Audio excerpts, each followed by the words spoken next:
mother. My mother had sadly passed away 5 months earlier, just a few days after my birthday, leaving me on my own. My eyes welled up with instant tears, the memories still raw. I missed her so much. I was an only child, born to Alice and Julian, and I was, it had seemed, their absolute pride and joy. They constantly told me I was special, a gift, the child they never thought they would have. They had tried for many years for another baby, but it just wasn't meant to be. I was to be their only one. My mother had dedicated her life to me when my father was tragically killed on his way home from work one evening in May, 12th of May to be precise, a date I struggled to cope with each year. He was struck by an oncoming lorry that had veered off the road, hitting him and killing him instantly. He didn't suffer, according to the paramedics, which was the only comfort my mother and I could take from the devastation it caused. I was just 10 years old at the time.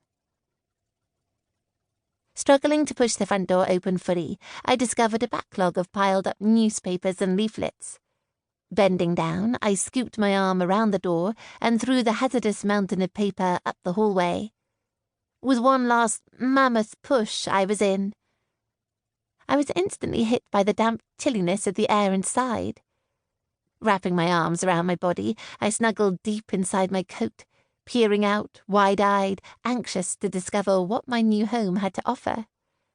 It seemed unlikely any heat had passed through the cream-painted radiators in a while. Flicking the light switch, I was relieved to find there was electricity. The bulb lit up the small hallway, which was painted in soft truffle. Although I didn't have my bearings yet, a strange feeling surged through my body. I felt like I belonged. I felt like I was at home.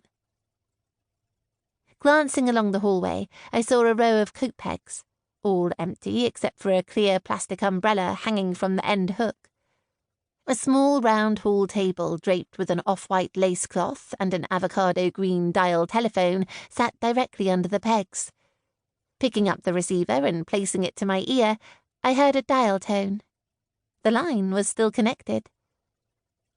Cautiously peering around the door to the left into what must have been the sitting room, I was pleasantly surprised. I wasn't sure what I'd expected, maybe a mountain of clutter, but the room contained minimal furniture. A green velvet sofa with a multicoloured crocheted blanket thrown over it, an armchair positioned to the side of the pattern-tiled fireplace. Moving towards the curtains, I swiftly pulled them apart. The daylight burst its way into the tiny living room, giving it a new lease of life. I blinked while my eyes refocused, adjusting to the light. I was just getting my bearings when suddenly I heard a loud thud. It appeared to come from the next room. Startled, I stood still, frozen to the spot, straining to hear something else. But there was nothing. Just the sound of silence. "Pull yourself together, Kitty," I said. Talking to myself was something I did often these days.